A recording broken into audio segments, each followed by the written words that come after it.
teman-teman, kembali lagi bersama aku Hanelsa sama Tupang. Jadi teman-teman, di video kali ini kita akan membahas logika predikat. Nah, bagaimana sih itu logika predikat, apa sih pengertiannya? Tonton sampai habis. Oke teman-teman, kita bahas tentang logika predikat itu apa sih?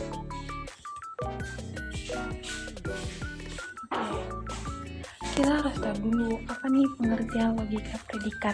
Jadi logika predikat adalah sistem logika yang memperluas logika proposisi dalam menanggakan variabel, predikat dan juga kuantor. Kita sudah membahas logika proposisi sebelumnya. Nah, jadi di logika predikat ini adalah mengatasi kelemahan pada logika proposisi dengan melambangkan representasi, yaitu objek yang memiliki sifat tertentu serta relasi antar objek. Nah, logika predikat menelaah variabel dalam satu kalimat kuantifikasi dan validitas sebuah argumen. Nah, ada ini beberapa istilah dalam logika predikat. Yang pertama itu adalah term. Term adalah kata benda suatu objek. Nah, yang kedua itu ada predikat. Predikat adalah properti dalam term. Yang ketiga ada fungsi proporsional, yaitu fungsi yang keempat ini yang seru itu ada kuantor. Nah, kuantor ini penunjukan kondisi subjek di mana kalimat logika kondisi subjek dalam kalimat logika. Nah, ini ada dua kuantor. Yang pertama itu adalah kuantor universal. Nah, kuantor universal ini menggunakan kata semua dengan lambang A terbalik. Ini untuk yang universal itu A terbalik. Yang kedua ada kuantor eksistensial, yaitu suatu atau sebagian dengan lambang E terbalik. Lanjut untuk logika predikat.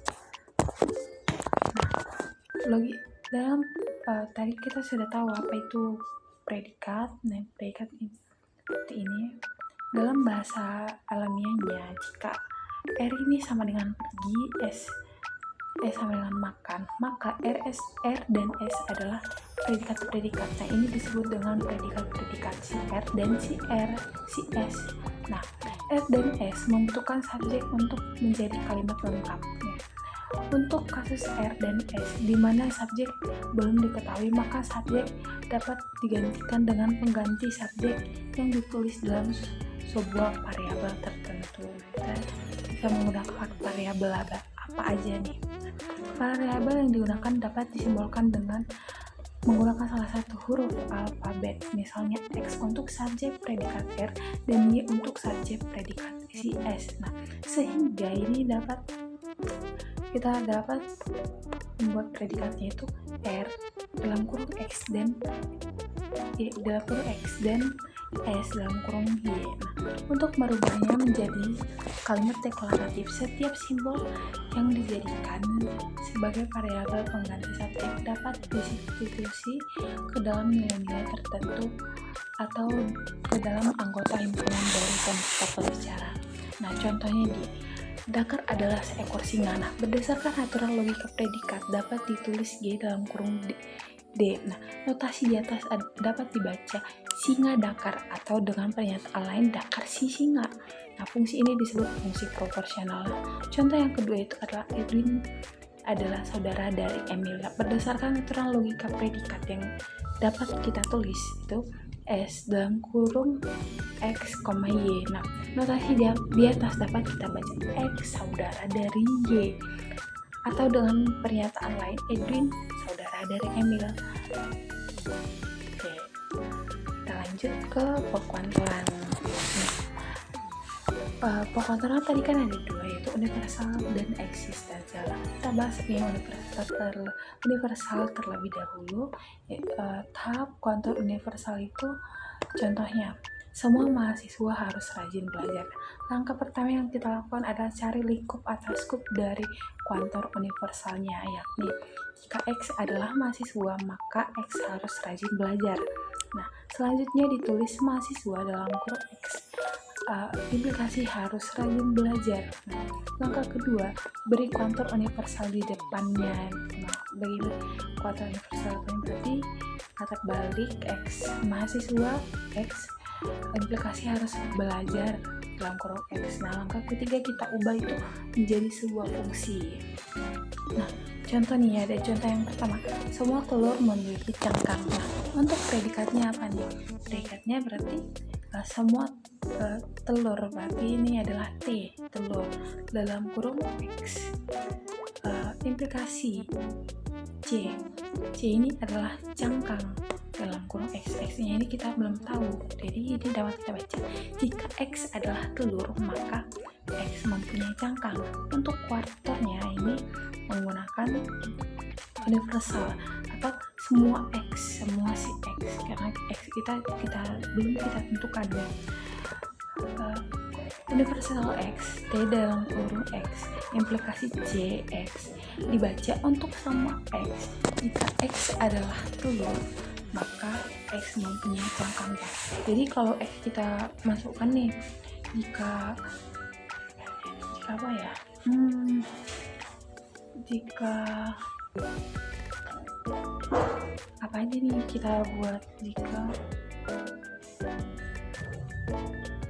apa aja nih ya, jika apel adalah telur. Nah, ini jika apel adalah telur, maka apel mempunyai cangkang. Nah, itu seperti itu.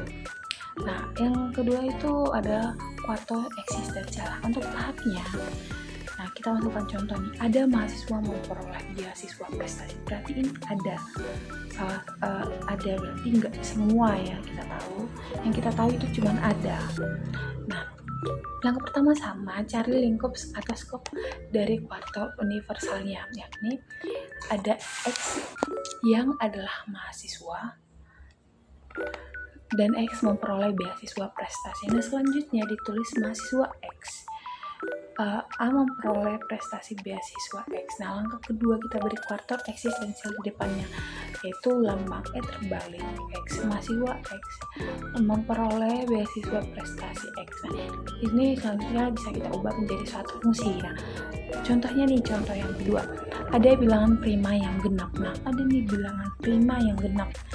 Nah, kita masukkan kuartalnya. Berarti ini ada kan eksistensial. Nah, berarti kita gunakan E terbalik gitu. Eksistensial PX konjungsi EX. Nah, di mana P ini adalah bilangan prima dan E bilangan genap, sedangkan E terbalik adalah kuartal eksistensial. Nah, ini dapat kita baca ada X, yang X adalah bilangan prima dan X adalah bilangan genap. Oke, kita lanjut contoh yang ketiga. Contoh yang ketiga ini kita menggunakan premis. Premis 1. Jika seseorang tidak bahagia, maka dia tidak akan menyanyi. Premis yang kedua, Elsa sedang bernyanyi. Kesimpulannya, Elsa sedang bahagia. Kita buktikan kebenaran dari si kesimpulan ini. Apakah dia valid atau invalid? Biasanya ini ada soal-soal di UTBK ya, kalau nggak salah di penalaran umum waktu itu. Untuk predik, nah kita ubah dulu menjadi, kita tentukan dulu predikatnya. Predikatnya itu kita gunakan apa? Nah, untuk si M itu kita menyanyi, berarti MX itu X menyanyi, berarti B kita gunakan ini untuk bahagia, berarti BX itu X bahagia. Nah, kita tentukan premisnya nih. Premis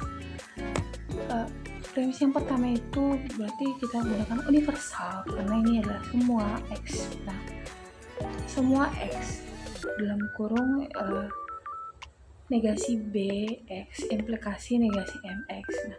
Nah, premis yang kedua kita tuliskan M. Nah, M kan tadi Elsa sedang menyanyi, berarti ini M. X-nya itu kita ganti menjadi Elsa karena X-nya itu belum kita ketahui. Ya, X-nya itu adalah Elsa. Nah, kesimpulannya B, Elsa itu bahagia. Nah, premis 1 adalah kontraposisi dari MX implikasi B. Nah, itu sama dengan A implikasi B ekuivalen dengan negasi A implikasi negasi E ekuivalen dengan implikasi negasi B. Salah. A itu implikasi B ekuivalen dengan negasi B implikasi negasi A. Nah, makanya kita mendapatkan hasil kontraposisi dari si negasi BX implikasi si negasi M adalah M implikasi B. Nah, kita lanjut, kita seleksi untuk premis yang pertama dan yang kedua, yaitu M Elsa kita masukkan karena si X nya ada Elsa, kita masukkan M Elsa implikasi B Elsa. Premis yang kedua adalah M Elsa. Nah, M ini menyanyi. Jika Elsa bahagia, maka jika Elsa menyanyi, maka Elsa bahagia. Nah, premis yang kedua, Elsa menyanyi. Nah, berdasarkan modus ponens itu, jika A maka B terjadi, maka B juga terjadi. Nah, berarti B itu benar, dimana Elsa sedang bahagia. Jadi kesimpulannya ini dapat kita simpulkan bahwa ini adalah benar.